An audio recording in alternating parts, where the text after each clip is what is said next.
What's up everyone? Angela's latest battle is with Lisa, plus Kenney, in a surprise twist, wants to go home. And Brooklyn has called him out for it. We've got so much to talk about, so welcome to your live feed update.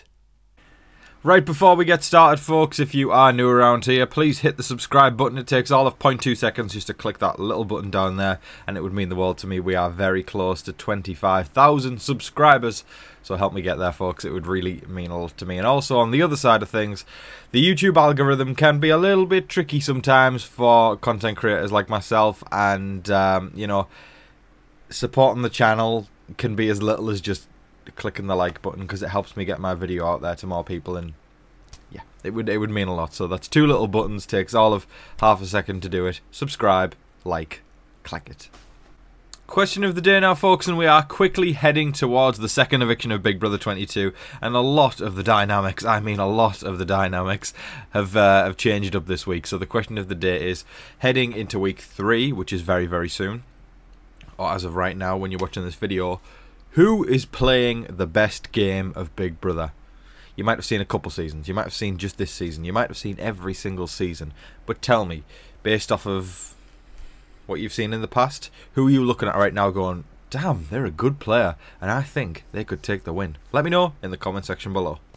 We left off yesterday's update discussing the fact that Angela's loose lips have been talking about Quinn's secret power, and she went on a tirade in the backyard telling a bunch of people about it, that she was with about 6 people. I'll go into more detail. If you didn't see that, check yesterday's video out. But yeah, there was about 6 people. She was saying, I know what this does. I know what the twist is.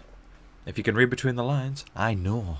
Anyways, then she goes over to Tucker later in the evening and basically exposes the fact that it's Quinn who's got the deep fake HOH.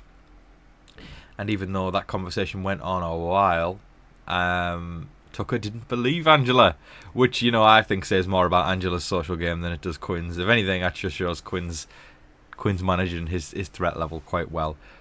But things have started to change up.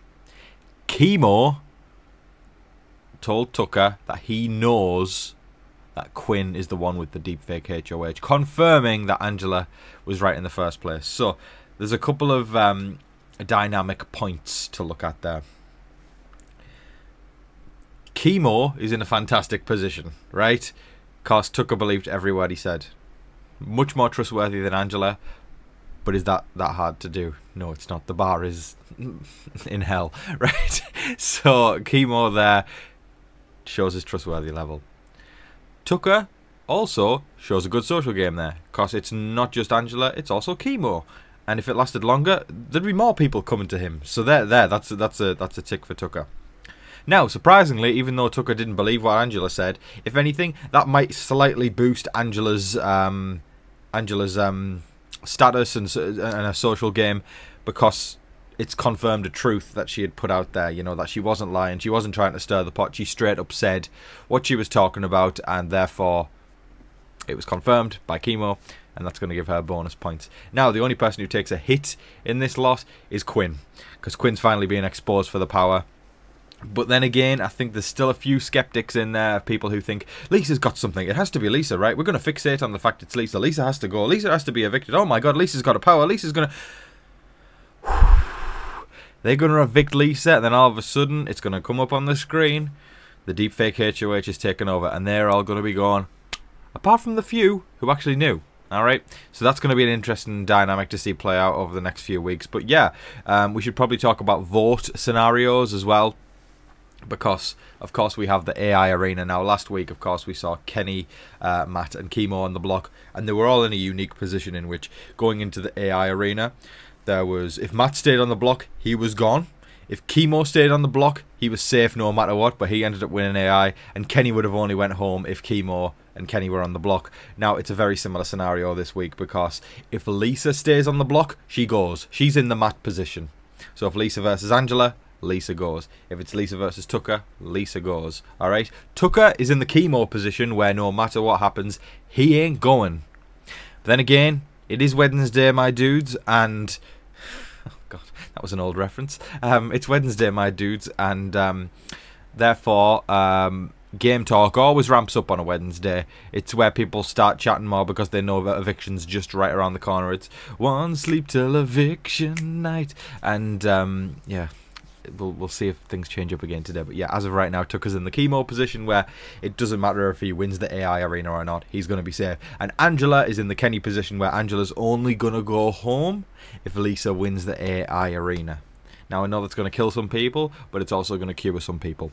I am one who's being cured by that because Angela, in my opinion, I mean, here's the thing. I know a lot of people are complaining, and we can all have our own opinions on it, but I was brought up on Big Brother UK, and any of y'all out there who've seen Big Brother UK will know that if certain people can't cope with Angela, I think they would have a stroke watching Big Brother UK because they're... she's like on a 1% level compared to some of the people that have been on Big Brother UK. And to the people out there who've seen Big Brother UK or have seen clips, I'm going to say one name right now and end the segment here.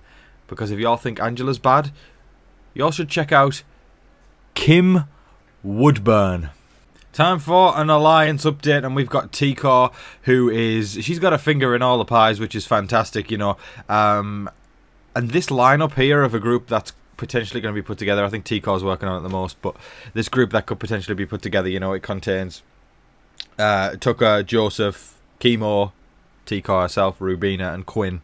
And I've got to say, if I had to pick from a lineup, all the house guests that are potentially going to make it further, it would be those. I can't think of anybody else out off the top of my head. Maybe Brooklyn I'd throw in there as well, because Brooklyn's doing quite well.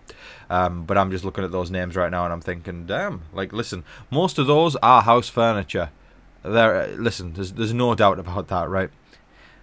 And I don't mean that in a mean way. It's just, you know, a lot of them have just been there. They have been as present as the couch, or they have been as present as the kitchen dining table. And that, actually, in modern day Big Brother, people who are like that have a tendency to get further. So it's not a bad thing at all, you know. They might not be as entertaining as other people, but in this day and age, if you keep your mouth shut and you don't piss people off, and if you don't really make any bold moves and just kind of go along to say, yeah, I did a mediocre game and I got to the end, that's how you win Big Brother in this day and age.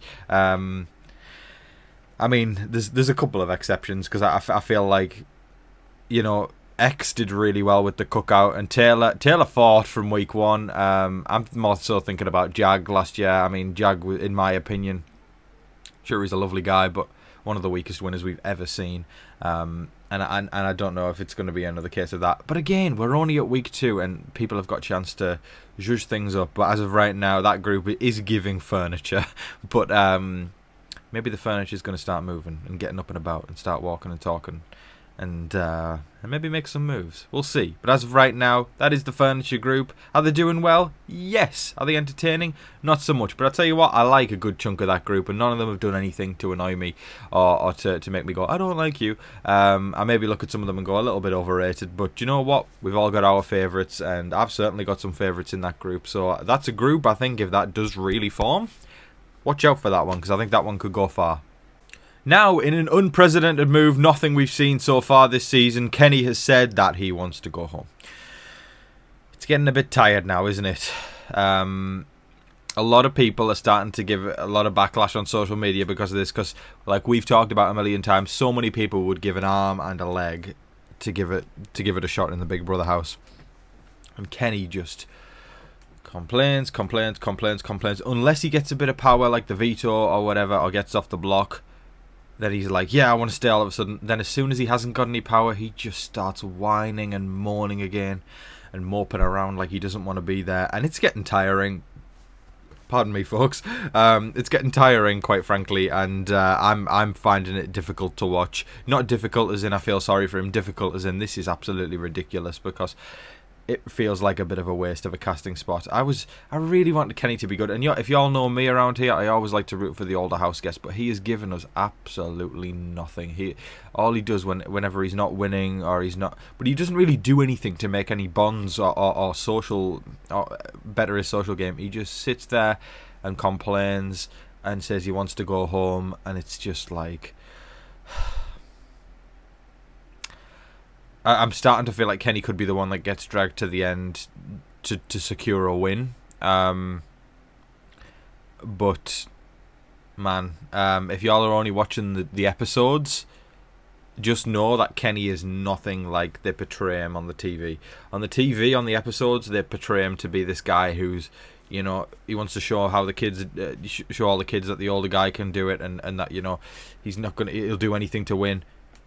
He's the absolute opposite on live feeds. He picks and chooses when he wants to get off the couch and go win a veto, and then for the rest of the time he's just complaining that he wants to go home. I can understand that you might miss your family, and like I can empathise there, but again, I just, everybody there's in the same boat, and it feels like everybody else has got a bit of conviction and actually knew what they were signing up for, whereas Kenney maybe should have thought twice before he signed up for Big Brother. Anyways, it's not just the viewers who are getting annoyed at it. Brooklyn also called him out for it. Brooklyn said, you know, he's been disrespectful for going on like this, you know, towards the fans, to all the people who applied and, you know, didn't actually get in, and towards production, you know, and then Brooklyn's basically making the point that, you know, he's taken this spot on the cast, and then all he does is just sit and complain and say that he wants to go home. And to be honest, I think Brooklyn said everything that's on my mind there. I like Brooklyn a lot. I think she's great, and I think she's playing a good game as well. She didn't say a word of a lie, in my opinion, there, and because I know for a fact that some of you guys who've messaged me have messaged me on Instagram or Twitter or tweeted me or whatever and said, Tom, watch this space. You're going to see me on Big Brother one day, and I'm going to win. And I go, good luck, and I really hope you do. You know, it would be really cool to see you do that one day and live out your dream. Does Kenney have any of that energy? No, he doesn't. He has the complete opposite, which is why it irritates me so much. And I'm glad Brooklyn has called him out for that, because, in my opinion, it's just a bit ridiculous. The award for pettiest moment of the season so far goes to Angela. We've got an interesting one to talk about here. Imagine the front door's there. We all know where that is. Kitchen's there. Living room's there. Lisa's coming through from the kitchen. Angela's coming through. She's came out the DR. She's walking past that way. But is she just walking? No, she's walking this way, just like Aerosmith told us to do. She starts flinging her shoulders up and flinging her arms around. Definitely imitating Lisa. And Lisa looks back and she's like, Lisa's got a little smirk on her face, you know, looking back. And it's giving old school. It's giving old school. It's very reminiscent of,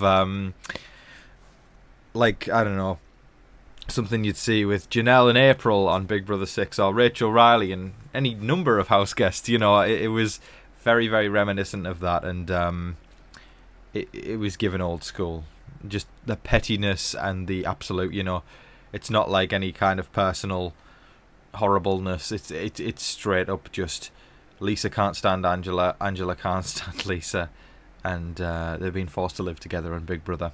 It's funny because you know, I feel like about 30%, I would say, of the audience are complaining about Angela, and you know, fair enough if you're not a fan of her, but I do think old school is certainly not for you if you don't like things like that.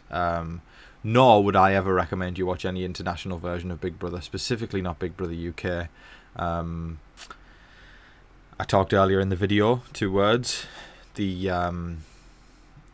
I would say the 8th wonder of the world, or another natural disaster, and it goes by the name of Kim Woodburn. Maybe don't watch Big Brother UK or old school if you can't necessarily hack or don't necessarily like Angela and her antics with Matt, or her antics with Lisa, because it's old school, and it feels like classic reality TV, you know, stuff that we'd see. I mean, it's not as bad as the stuff we'd see in the 2000s. I mean, hell, in the 2000s it was crazy. I'm just thinking of certain names, you know, like Tiffany Pollard on The Flavour of Love, and you know, I'm thinking about Kim Woodburn again on Big Brother and I'm a Celebrity, Get Me Out of Here, and Janelle and Rachel Riley and any number of house guests that have been in screaming matches. Jerry and Rennie. Big Brother 10. Lord almighty. Listen, if you watch Big Brother 10, if you don't like Angela, then you watch Big Brother 10, you might go into a coma. So yeah, I don't know. I think there's about 70% of people are happy to see Old School back. 30% just don't want to see people arguing and are people being petty with one another. I'm definitely in the camp of I'm glad to see Old School back, but you know what, we've all got our own opinions there. But there's the interesting update of the day with Angela, and listen, it's funny. First it was Matt, then it's Lisa, and listen, she's only damaging her own game, folks. So if you panic that Angela's going to make it far because you don't like what she's doing, she's sealed her own fate. Her social game is absolutely horrific. It's terrible, and she has no shot of winning. But she is probably going to continue to entertain many of the viewers. But is she going to win? I highly doubt it, because she has the social awareness of a brick wall when it comes to making people like her. That is all of your live feed updates for today, folks. I thoroughly hope you all enjoyed watching and are having a belter of a week so far. I appreciate everybody's continued support. I'll remind you all, if you want your question answered in the next video, and a shout out, because why not, leave a super thanks to support the channel in the bottom section in the comments there. Leave a super thanks with your question, and I'll shout you out and answer your question in the next video. Thanks so much, everybody, for your continued support. It means the world to me. We've got another eviction coming up soon, so everybody get ready for that.